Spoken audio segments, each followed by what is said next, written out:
Oui, j'ai connu un échec professionnel dans le management de mes équipes. J'ai eu quelques difficultés en fait à emmener certains des salariés sur des objectifs, que ce soit commerciaux, stratégiques, puis aussi pas mal liés à l'ambiance dans un bureau en fait. Pour rebondir, d'abord, c'est plutôt des entretiens, essayer de voir ce qu'on ne partage pas. Alors ça peut être des valeurs, ça peut être les objectifs qui ne sont pas bien compris, ça peut être un mode managérial tout simplement. Ça veut dire que soit on se sent un peu agressé, ou le message ne passe pas. Donc il y a une remise en cause claire et nette. Donc à la fois effectivement ce que je dis, des ambitions qu'on pourra avoir et surtout de la manière dont on les transmet.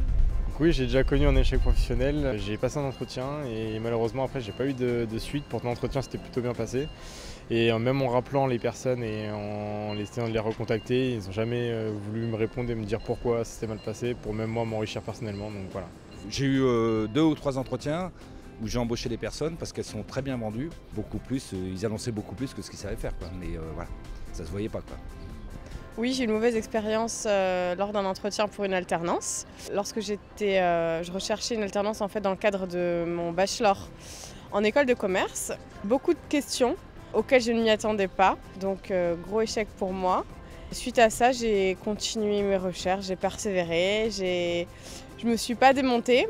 Je me suis remise en question parce que c'était vraiment quelque chose qui comptait pour moi. En fait, c'était vraiment primordial de décrocher mon alternance pour continuer mes études.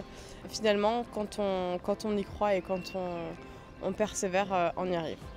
Ce qu'il faut, c'est apprendre à rebondir en regardant à côté, en n'hésitant pas, ça a été mon cas, à requérir au service de coaching pour, je dirais, trouver des nouvelles pistes où vous allez pouvoir rebondir. Voilà ce que j'ai fait plusieurs fois dans ma carrière.